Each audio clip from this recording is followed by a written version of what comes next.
Hi guys, എല്ലാവർക്കും ഒരു പുതിയ വീഡിയോയിലേക്ക് സ്വാഗതം. അപ്പോൾ ഇന്ന് വ്യാഴാഴ്ചയാണ്. അപ്പോൾ നമ്മൾ ക്രിസ്ത്യൻ വീടുകളിലെല്ലാം നമ്മൾ അപ്പം പുഴുങ്ങുന്ന ഒരു ദിവസമായിട്ട് ഇന്ന് നമ്മൾ ഭയങ്കര കുറച്ചൊരു വിശുദ്ധമായിട്ടുള്ള ഒരു ദിവസങ്ങളിൽ കൂടെ നമ്മളിങ്ങനെ പോകുന്നു. വിശുദ്ധവാരം എന്നൊക്കെ പറയുന്ന ലാസ്റ്റ് ഞായറാഴ്ച തൊട്ട് ഈ ഞായറാഴ്ച ഈസ്റ്ററിൻ്റെ അന്ന് വരെ നമ്മൾ കുറച്ചൊരു വിശ്വാസപരമായിട്ട് നമ്മൾ മൂവ് ചെയ്യുന്നൊരു ദിവസമാണ്. അപ്പോൾ ഇന്ന് വ്യാഴാഴ്ചയാണ്. അപ്പോൾ നമ്മുടെ കല്യാണം കഴിഞ്ഞിട്ട് നമ്മൾ ഇതുവരെയായിട്ട് നമ്മുടെ ഇവിടെ UAE നമുക്ക് നമ്മുടെ വീട്ടിൽ നമുക്ക് അപ്പം പുഴുങ്ങാൻ പറ്റിയിട്ടില്ല. എല്ലാ പ്രാവശ്യവും തന്നെ നമുക്ക് രണ്ടുപേർക്കും ഡ്യൂട്ടി കാണും. അപ്പം അങ്ങനെ ആയതുകൊണ്ട് നമ്മൾ പുഴുങ്ങാറില്ല. അപ്പം ഇന്ന് കുറേ നാൾ കൂടി, കുറേ വർഷം, ഇപ്പം 3 വർഷം കണ്ട് കൂടി നമ്മൾ അപ്പം പുഴുങ്ങാനായിട്ട് നമുക്കൊരു ദൈവം സഹായിച്ചൊരു അവസരം കിട്ടി. അപ്പോൾ നമ്മളിന്ന് അപ്പം പുഴുങ്ങാൻ പോകാം. അപ്പോൾ ഇന്ന് അതിൻ്റെ കുറച്ച് ഡീറ്റെയിൽസും അത് ഉണ്ടാക്കുന്നതിൻ്റെ ഡീറ്റെയിൽസും പിന്നെ അപ്പം മുറിക്കുന്നതിൻ്റെ കുറച്ചൊക്കെ വീഡിയോസാണ് ഞാനകത്ത് ഉൾപ്പെടുത്താൻ ഓർത്തുകൊണ്ടിരിക്കുന്നത്. അതൊരു ഡീറ്റെയിലായിട്ട് ഇങ്ങനെ ഓരോരോ ഇൻഗ്രീഡിയൻറ്റ് വെച്ചിട്ടൊന്നും കാണിക്കാൻ അറിയില്ല. ഞാൻ ജീവിതത്തിൽ ആദ്യമായിട്ടാണ് അപ്പം പുഴുങ്ങാൻ പോകുന്നത്. മീൻസ് ഇത്ര നാളും എൻ്റെ വീട്ടിലായിരുന്നു അപ്പം പുഴുങ്ങലും കാര്യങ്ങളൊക്കെ. അത് അമ്മ അപ്പൻ അവരങ്ങനെ കുറച്ചൊരു എന്താ പറയുന്നത്, മീൻസ് അങ്ങനത്തെ ആൾക്കാർ. നമ്മൾ സൈഡിൽ കൂടെ നിന്ന് അതിൻ്റെ ഇലയൊക്കെ തൂത്ത് കൊടുക്കുക, പിന്നെ വെളുത്തുള്ളിയൊക്കെ പൊളിച്ച് കൊടുക്കുക, അത്രയൊക്കെ ഉള്ളൂ. അതിപ്പം സ്വന്തമായിട്ട് നമ്മളെടുത്ത് ഞാനും ഷാനോണ് ആദ്യമായിട്ടോ വ്യാഴാഴ്ച അപ്പം പുഴുങ്ങാൻ പോകുന്നത്. സോ അതിൻ്റെ ഒരു സന്തോഷവും അങ്ങനെ കുറച്ച് വീഡിയോസും കാര്യങ്ങളൊക്കെ ആയിട്ട് ഞാൻ ഉൾപ്പെടുത്താൻ പോകുന്നത്. ഇനി നമുക്ക് വെളുത്തുള്ളിയെല്ലാം പൊളിച്ച് അതൊന്ന് പേസ്റ്റാക്കി നമുക്ക് വെക്കാം.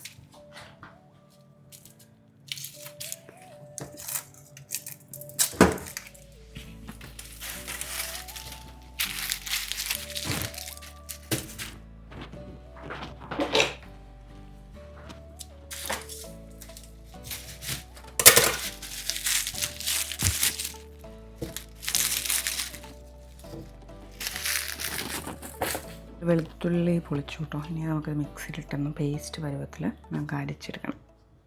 അപ്പോൾ ഞാൻ കുറച്ച് ഏകദേശം വേണ്ട ഇൻഗ്രീഡിയൻസും കാര്യങ്ങളെല്ലാം ഞാൻ ഇവിടെ സെറ്റാക്കി വെച്ചു. എന്ത് കഴിഞ്ഞിട്ട് നമുക്കിനി കുഴച്ചിട്ട് ഷാരോൺ വന്നിട്ട് എല്ലാ വീട്ടിലെയും കാരണവന്മാർ, മീൻസ് ആണുങ്ങളാണ് ആ ദിവസത്തെ അപ്പവും അല്ലെങ്കിൽ പാല്, ഇൻട്രിയപ്പം അങ്ങനത്തെ എല്ലാം ഉണ്ടാക്കുന്നത്. അപ്പം നമ്മൾ സൈഡിൽ നിന്നിട്ടെല്ലാം പ്രിപ്പയർ ചെയ്ത് കൊടുക്കും. അപ്പം ഇന്ന് ഷാരോണുള്ളതുകൊണ്ട് ഷാരോണാണ് കുഴച്ച് എല്ലാം റെഡിയാക്കി എടുക്കുന്നത്. ഞാൻ തേങ്ങ ഓൾറെഡി ലുലുന്ന് നേരത്തെ മേടിച്ച് വെച്ചു. ഞാൻ അതിൻ്റെ ഫ്രിഡ്ജിലായിരുന്നു അതിൻ്റെ തണുപ്പെല്ലാം മാറ്റാനായിട്ട് വെച്ചു. പിന്നെ വെളുത്തുള്ളി നന്നായിട്ട് പേസ്റ്റായിട്ട് അരച്ചെടുത്തിട്ടുണ്ട്. ഇത് ജീരകം ഞാൻ പൊടിച്ചെടുത്തു. ഇത് പിന്നെ നമുക്കുള്ള പൊടിയാണ്. ഇത് നമുക്ക് പാല് കാച്ചാനായിട്ടുള്ള കോക്കനട്ട് മിൽക്ക്, അല്ലെങ്കിൽ നാട്ടിൽ കോക്കനട്ട് പിഴിഞ്ഞ് എടുത്താലും മതി. ഇത് ഞാൻ ഇങ്ങനെ കിട്ടിയെന്നുള്ളതുകൊണ്ട് ഞാനിത് മേടിച്ച് വെച്ചു. ഇത് ഞാൻ ഉഴുന്ന് ഇപ്പോൾ ഒരു 2 മണിക്കൂർ കഴിഞ്ഞു കേട്ടോ. ഞാൻ വെള്ളത്തിലിട്ട് വെച്ചേക്കാം. ഇതൊക്കെ ഇനി 1 മണിക്കൂറൂടെ കഴിഞ്ഞിട്ട് നമുക്കിനി നന്നായിട്ട് അരച്ചെടുക്കണം. പിന്നെ നമുക്ക് നാട്ടിലെ നമ്മൾ ഉണ്ടാക്കുന്ന രീതികളും അല്ലെങ്കിൽ നാട്ടിൽ നമുക്ക് കുറേ സൗകര്യങ്ങൾ കാര്യങ്ങൾ കാണാം. അല്ലെങ്കിൽ നാട്ടിൽ ചിലപ്പോൾ അതിന് വേണ്ടി തന്നെയുള്ള നമ്മൾ പാത്രങ്ങളും അതുപോലെ ഭയങ്കരമായിട്ട് അതിന് വേണ്ടി മാത്രം എടുക്കാനായിട്ടുള്ള പാത്രങ്ങളും കാര്യങ്ങളും അങ്ങനെയൊക്കെ കാണാം കേട്ടോ.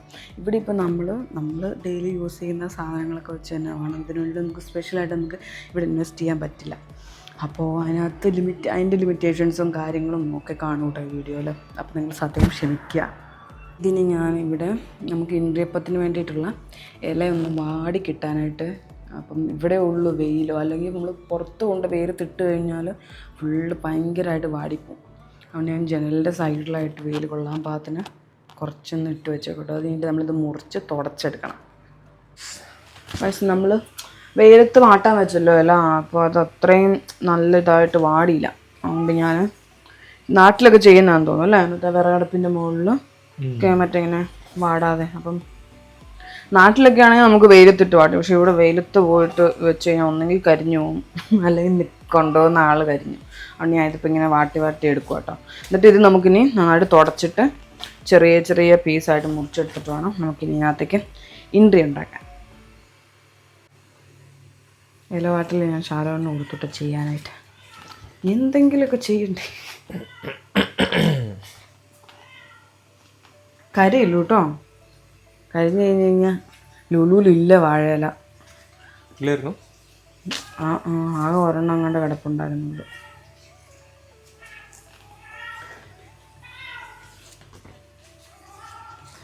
ഒടിയാത്ത രീതിയിൽ ഇങ്ങനെ വളഞ്ഞ് അത് കമത്ത് നമ്മൾ വെച്ചിട്ട് ഇങ്ങനെ മടക്കൂലേ, അപ്പം അങ്ങനെ വരാൻ പാടില്ലാത്ത രീതി. നാട്ടിൽ നീ ഏത് ചെയ്തോണ്ടിരുന്നേ? നിലപാട്ടിലോ? ആ, അങ്ങനെ എന്തെങ്കിലും ചെയ്തിട്ടുണ്ടോ? ഞാൻ മെയിൻ എല്ലാത്തിന്റെയും തിന്നുന്നതിന്റെ മെയിൻ തിന്നുന്നതന്നെയല്ല. നമ്മൾ ആദ്യമായിട്ടല്ലേ നമ്മള് അപ്പം ഉണ്ടാക്കുന്നേ അല്ലേ? നമ്മൾ രണ്ടുപേരും കൂടെ അല്ലെങ്കിൽ ഞങ്ങൾ നാട്ടിലാണെങ്കിൽ അപ്പനും അമ്മ അവരാണ് മെയിനായിട്ട് എല്ലാ കാര്യങ്ങളും ഇതിന് വേണ്ടിയിട്ട് ഇങ്ങനെ ചെയ്യുന്നത് കേട്ടോ. നമ്മുടെ സൈഡിൽ ഒന്നെങ്കിലും ഇരുന്നിട്ട് വെളുത്തുള്ളി പൊളിക്കല് നമ്മൾ അടുപ്പിക്കുമല്ല നമ്മൾ, കാരണം എന്തെങ്കിലും പൊട്ടത്തരമൊക്കെ ചെയ്ത് കൂട്ടി. ഇപ്പം ഈ ഇങ്ങനെ അപ്പം ഉണ്ടാക്കുന്നത് പറഞ്ഞാൽ നമ്മൾ കുറച്ചൊരു എന്താ പറയുക മീൻസ് റെസ്പെക്റ്റ് ഒക്കെ കൊടുത്തൊരു അങ്ങനെ കുറച്ച് ചെയ്യുന്ന കാര്യങ്ങളാണ്. അപ്പം നമ്മൾ ആ സമയത്ത് പിള്ളേർ സെറ്റ് ആയതുകൊണ്ട് നമ്മൾ എന്തെങ്കിലും പൊട്ടത്തരമൊക്കെ പറഞ്ഞുകൊണ്ടിരിക്കും, അല്ലെങ്കിൽ നമ്മൾ ചെയ്യുന്ന എന്തെങ്കിലും തെറ്റല്ല, അതുകൊണ്ട് നമ്മൾ അടുപ്പിക്കൂല. അപ്പനമ്മ അവരൊക്കെയാണ് മെയിനായിട്ട് ഇതൊക്കെ ചെയ്യുന്നത്. അവർ നേരത്തെ പോയി അരിയൊക്കെ പൊടിപ്പിച്ച് അല്ലേ, 2-3 ദിവസം മുമ്പൊക്കെ അരിയൊക്കെ പൊടിപ്പിച്ച്, പിന്നെ ഇതെല്ലാം ഇതിന് വേണ്ടിയിട്ട് മേടിക്കുന്ന സാധനങ്ങളൊന്നും വേറെ ഒന്നിനും എടുക്കുകയല്ല, ഇതിന് വേണ്ടിയിട്ട് മാത്രമായിട്ട് മാറ്റി വെച്ച് അങ്ങനെയൊക്കെ. ഇവിടെ നമുക്ക് അത്രയും ഇതായിട്ട് ചെയ്യാൻ പറ്റില്ല, കാരണം നമുക്ക് ലിമിറ്റേഷൻസ് ഉണ്ടല്ലോ. അപ്പോൾ പക്ഷേ ഞങ്ങൾക്ക് മാക്സിമം പറ്റുന്ന രീതിയിലെല്ലാം നമ്മളും ചെയ്യുന്നു. കൂലി ഇതിൽ നടപ്പുണ്ട് കേട്ടോ. കൂലിന് ഇത്ര നേരം ഞാൻ പൂട്ടിയിട്ടേക്കുമായിരുന്നു. അവിടെ വേല വെച്ചിട്ടുള്ളതുകൊണ്ട് ഇവൻ ആ പരിസരത്തേക്ക് വരുന്നുള്ളതുകൊണ്ട് ഇവനെ പൂട്ടിയിട്ട് ഇപ്പം എന്നെ കുറച്ച് നേരം അയച്ചു വിട്ടാം. പുലി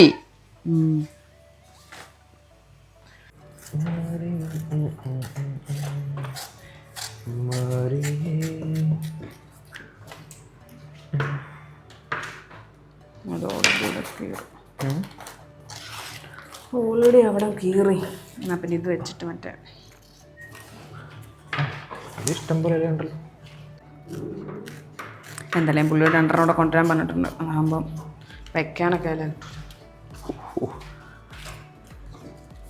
എങ്ങനെയുണ്ട് എൻ്റെ ബുദ്ധയും? നിന്റെ ബുദ്ധി എന്തുപോലെയാണ്? റോക്കറ്റ്. റോക്കറ്റ് പറയല്ലേ, പറഞ്ഞ് റോക്കറ്റും മിസൈലും കാരണം ഒരു രക്ഷയില്ല. ഇത് ഫുള്ള് വെക്കാനാ? മുറിച്ചൊന്നുമില്ലല്ലേ? ആകെ 2 നിലയേ ഉള്ളൂ കുഞ്ഞു. കറക്റ്റായിട്ട് നോക്കി കീറ്. ആ ഇലയും കൂടെ കഴിഞ്ഞ് കഴിഞ്ഞാൽ ലുലുവിൽ പോകേണ്ടി വരും. ലുലുവിലാണ് വാഴയിലയും കിട്ടാനില്ല. ലുലുവിൽ വാഴയിലില്ല, വാഴക്കായുമില്ല.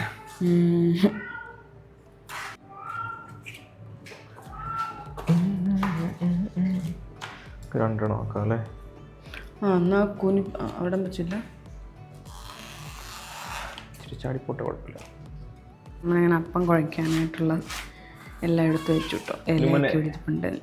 പിന്നെ നമ്മുടെ കുരിശ്, പിന്നെ ഇഞ്ചി പേസ്റ്റായിട്ട് അരച്ചത്, ഇത് ജീരകം, പിന്നെ വെള്ളം, ഉപ്പ്, ഉഴുന്ന് അരച്ചത്, പിന്നെ അരിപ്പൊടി.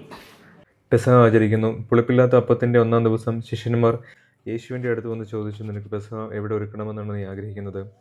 അവൻ പറഞ്ഞു, നിങ്ങൾ പട്ടണത്തിൽ പോയി ഇന്മാരുടെ കൂടി നിൻ്റെ വീട്ടിൽ പെസഹ ആചരിക്കും. യേശു നിർദ്ദേശിച്ചതുപോലെ ശിഷ്യന്മാർ പെസഹ ഒരുക്കുകയും. നമ്മളിനി അടുത്ത ഇലയപ്പത്തിന് വേണ്ടിയിട്ടുള്ള പണിപ്പുരയിലാണ്. ഷാരോൺ കുഴിച്ചുകൊണ്ടിരിക്കുകയാണ്. നമ്മുടെ കുരിശു ഇലയൊക്കെ ഇവിടെ ഇരിക്കുന്നുണ്ട് കേട്ടോ.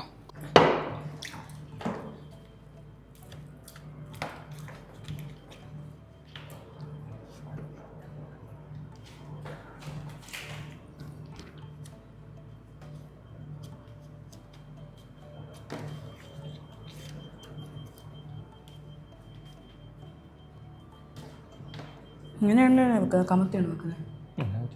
മേളിലെടുത്ത് വരില്ലേ?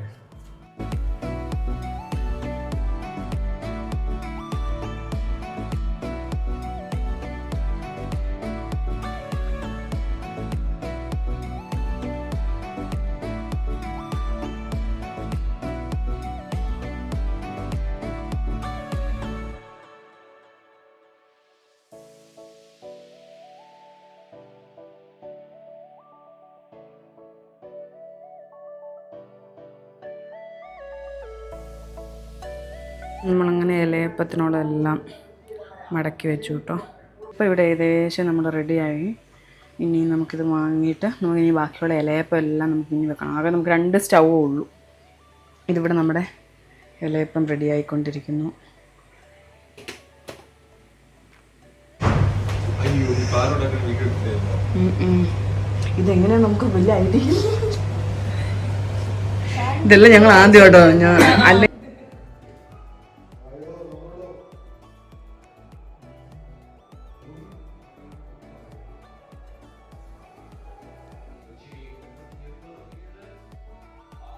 അവർ ഭക്ഷിച്ചുകൊണ്ടിരിക്കുമ്പോൾ യേശു അപ്പം എടുത്ത് ആശീർവദിച്ചു, മുറിച്ച് ശിഷ്യന്മാർക്ക് കൊടുത്തുകൊണ്ട് അരുളി ചെയ്തു, വാങ്ങി ഭക്ഷിക്കുവിൻ, ഇത് എൻ്റെ ശരീരമാണ്. അനന്തരം പാനപാത്രം എടുത്ത് കൃതജ്ഞത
മുസ്തുന്റെ പേര് മാറ്റി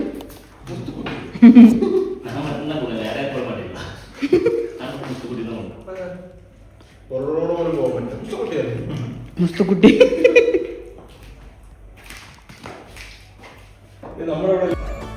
ചെയ്യുന്നവർക്ക്